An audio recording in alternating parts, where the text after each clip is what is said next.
feliz cuando llegues al cielo. Quiero ir contigo a jugar un ratito con el osito. 1980, ¿os acordáis? ¿Cómo lloramos, eh? Se nos fue ese amigo del alma que era Félix Rodríguez de la Fuente, con el que muchos crecimos, y nos identificamos con los animales, aprendimos a conocerlos, a amarlos. Bueno, os recomiendo que investiguéis un poco la muerte de Félix Rodríguez de la Fuente, lo conté en la página web hace años, y también Iker Jiménez, que es admirador de Félix, hizo el mismo razonamiento. La sospechosa muerte de Félix Rodríguez de la Fuente justo cuando había publicado un informe pues ecologista, yo creo que todavía ni se utilizaba esa palabra, que le conducía un poco por el ámbito de la política. Imaginaos lo que podría haber sido Félix Rodríguez de la Fuente. En fin, bueno, Enrique y Ana nos hicieron llorar. Por cierto,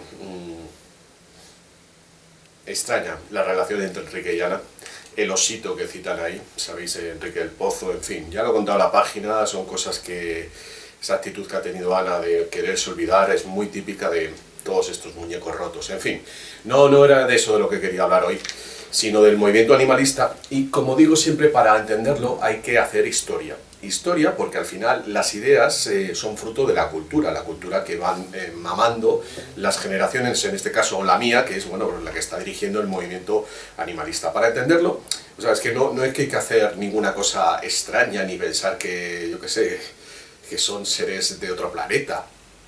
Algunos de vosotros lo veréis, lo que pasa es que, bueno, seguramente nunca os habéis planteado esto que os voy a decir ahora.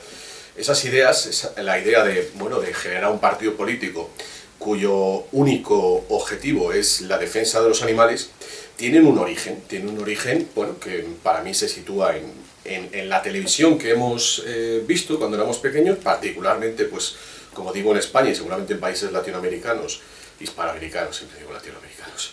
Félix Rodríguez de la Fuente, el gran Félix, que nos hizo amar al lobo y a todos esos animales, y por otro lado nos inculcó, como ya ha venido haciendo todos los documentales, ese sentimiento de culpa por ser humanos, por estar destrozando la naturaleza cuando, bueno, no somos nosotros y no son esas élites, pero bueno, añadirle las penurias en África, acordaos todas esas hambrunas y tal, y lo mal que nos hacían pasar nuestros padres cuando nos decían cómete todo, que los niños en África no tienen. En fin, la culpa católica es una buenísima manera de generar trauma social, como os he explicado en algunos otros vídeos, y a partir de ahí movimientos políticos. Bueno, vamos a hacer un poco de memoria. Jackie Nuka. Eran 1, 2 y 3 los famosos mosqueperros, ya os acordáis, perritos. Yogi y Bubu, Leoncio y Tristón, el lagarto Juancho, Pixie y Dixie, el Bugs Bunny y el conejo de la suerte, los cerditos, en fin, Piolín, prácticamente todos los dibujos animados que hemos visto de pequeños, salvo Vicky el Vikingo, eran de animalitos. Pero no solo eso, sino que si nos vamos a Walt Disney, pues eso, Bambi, Dumbo, todas aquellas historias súper truculentas y que en definitiva lo que han hecho ha sido humanizar a los animalitos. Os he dicho antes que yo soy un amante de los animales, de hecho mi película favorita es Dersu Zala, que bueno, no es exactamente sobre los animales, pero sí sobre la naturaleza, sobre un chaval que por cierto es cazador, y bueno, lo que hay que constatar es que la televisión que nosotros, o sea, los animalistas y el público en general, que hemos visto desde pequeños, lo que han hecho ha sido subliminalmente humanizarnos a los animales, de manera que esa gente cuando se ha hecho mayor y con estos programas de eugenesia para que no tengamos hijos, han llegado pues la entronización de los animales en defecto, o sea, en sustitución de ese bebé que no se tiene. Y bueno, pues uno ha podido constatar de viva voz, gente que lleva al perro al psicólogo. Yo he visto con mis propios ojos, con estos ojos que veis aquí, lo he visto por la calle, pero seguramente no me vais a creer, pero yo he visto hace unos años, en estos momentos de locura, a un tipo que llevaba un perrito en el carrito del bebé. Os juro que yo he visto eso. Y bueno, siguiendo en el tiempo, porque esto ha sido un proceso hasta que ha culminado en el Partido Animalista, acordaos del PETA, que no sé lo que significan las siglas, lo pondré luego cuando lo busque, pero eran este grupo de mujeres bastante buenorras, por cierto, tipo Femen, porque salían medio en pelotas. Aquella época, ¿os acordáis que se llevaban lo de hacer desnudos así, que había un fotógrafo que les sacaba fotos y tal? ¿Os acordáis, no? Bueno, pues en aquella época, estoy hablando creo que del principio de los 90, empezaron a ir estas actrices y modelos y activistas de PETA, que es una organización, o era, de defensa de los animales, ya no se le oye, qué curioso, cuando luego ya ha llegado el Partido Animalista, en el que estaba, si mal no recuerdo, bueno, completamente seguro, Pamela Anderson, y creo que Lenia Christensen, algunas super top models, bueno, no sé si hasta Naomi Campbell también estuvo contra los abrigos de piel.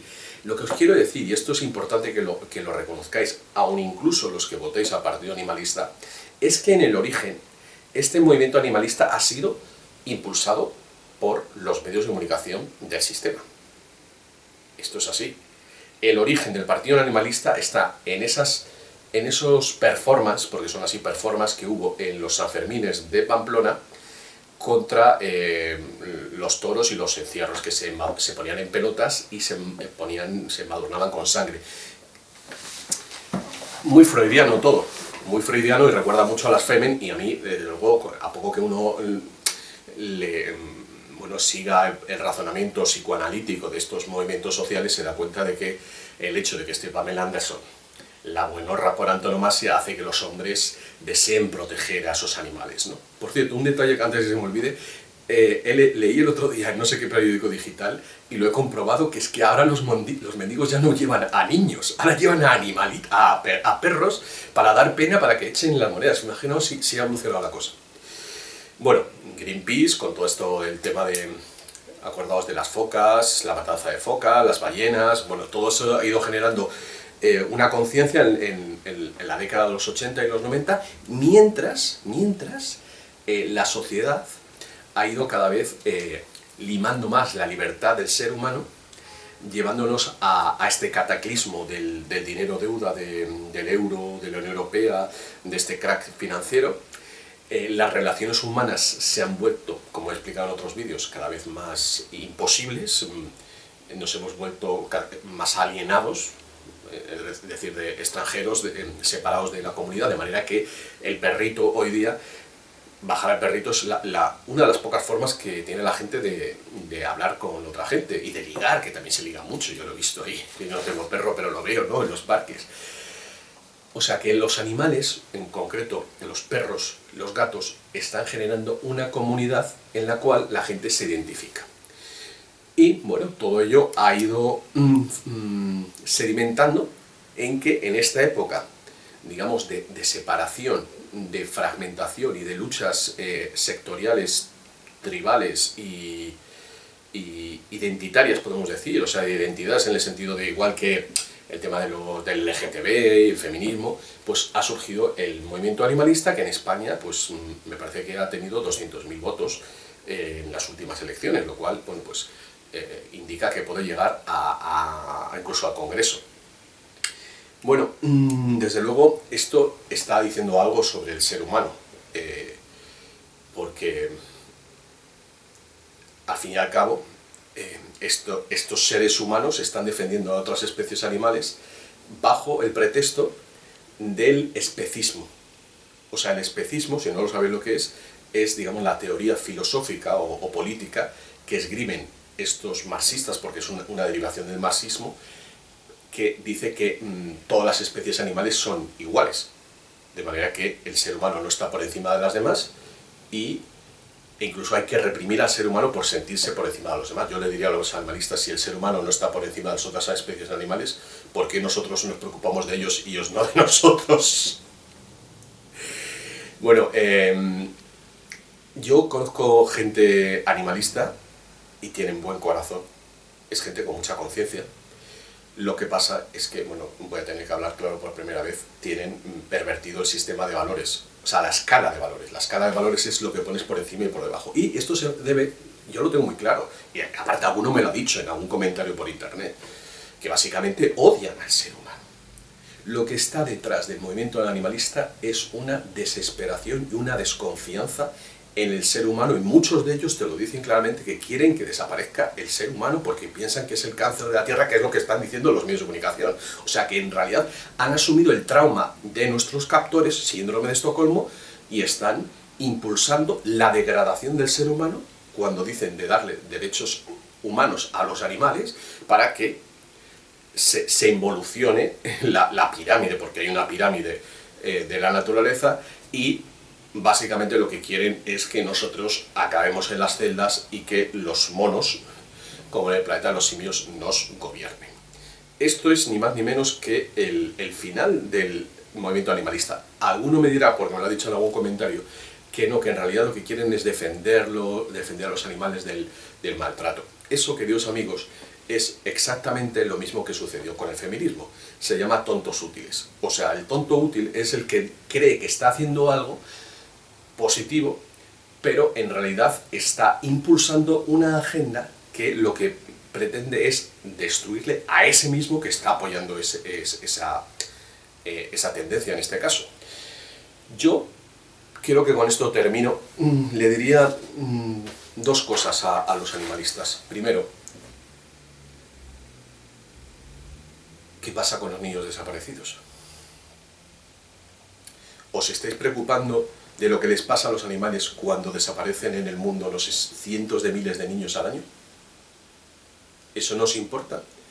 ¿O es que queda más bonito ponerse medallas, bueno, de esta causa que sale por la televisión mientras que la otra no? O sea que de fondo lo que hay es un gran narcisismo, es decir, una exaltación del yo a base de una falsa idealización para obtener una recompensa interior sintiéndose por encima de los demás.